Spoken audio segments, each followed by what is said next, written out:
So we had a cabinet meeting today, and it was a short cabinet meeting. We had two agendas in this cabinet meeting. First agenda was renaming of roads, villages, etc. And there are a large number, approximately about 11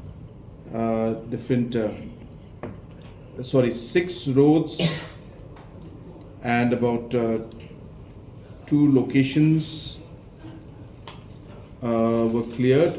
At the same time, there were new proposals that have come up, another 4 of them. So about total 10 roads were renamed, and two different buildings were also renamed. There's quite a large number of them. So do you want me to go through all of them, all the names? Yes, sir. Or we'll send it to you later? Yes. Okay, I'll just give you a few of them so that there's some idea. So there were just some roads, for example, the approach road from National Highway 217 to Bakmara Bong Market, which is about 1.7 kilometers. This is in Bakmara, of course, to be renamed as Captain Williamson Sangma Road. Then also the Thung building is proposed to be named as Lumshilong building. There's a proposal for the road from Sora Gate Nongsaulia via Saitsopen to Mosumai Road is proposed to be named as U. Thomas Jones Road.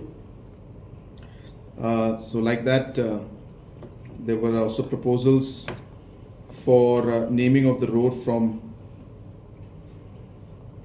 Maukar Community College to Jayo. Maukar Community Hall, to Jayao Langshning Community Hall, approximately 800 meters, to be named as Dr. Hugh Gordon Roberts Road. Then the GNM School of Nursing Nongpo to be named as GNM School of Nursing Pahamsiam Nongpo. Similarly, there were some proposals that had come up. For example, the road in Tura from the PA Sangma Road going towards the Holy Cross Hospital, which was earlier named as the Holy Cross Road, will be named as Bishop Mamalasari Road, late Bishop George Mamalasari Road. That also has been finalized. This, of course, is in memory of late Bishop Mama, who was the person who had conceptualized the Holy Cross Hospital, and of course it's in memory of him. So this road is being named from Holy Cross Hospital Road to Bishop George Mamalasari Road. So like that, there are many other roads that are there. So we'll send the whole list to all of you. It will take too much time for me to go through all the details. The second agenda was regarding the clearance of the project proposal given by Varun Beverages Limited. This is the company that runs the PepsiCo plants, and this is a proposal of 200 crore plant in terms of the Pepsi products, and an additional 100 crores investment in terms of fruit pulp and fruit juice investment in the same campus. And this is a proposal of total of 300 crores of investment. The plant is being proposed to put up in the Mendipathar industrial area. And the cabinet decision or cabinet meeting was to clear customized incentives, which as per the Meghalaya industrial policy of 2024, we have provisions where investments over 100 crores can be given. And this is again in line with what many other state governments have done. So in this line, we have also decided to support this particular customized incentive as per the policy of the state government.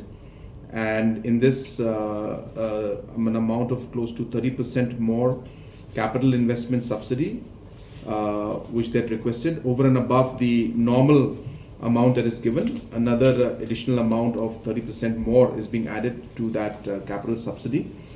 So the 7.5 crores is a capital subsidy, and an additional 5 crores is being proposed, where the demand from the company was about close to 40 crores of investment. They had asked for capital investment, but it's been reduced to, as I said, to 5 crore.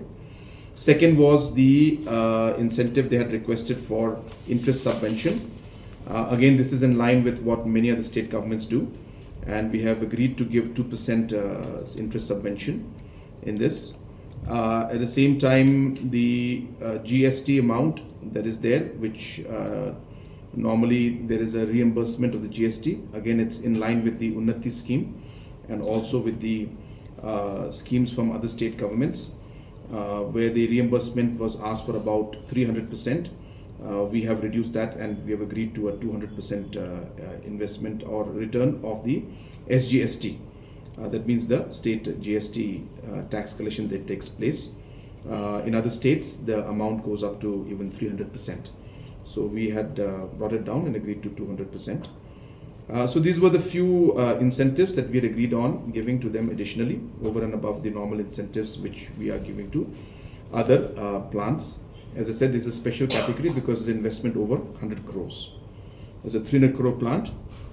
Important thing to remember also in this is that not only will they start packaging the Pepsi products out here, but they will also be having a plant and a line to produce local pineapple as well as other juice using the local fruits that are available in the state, and that will be a great advantage for the state.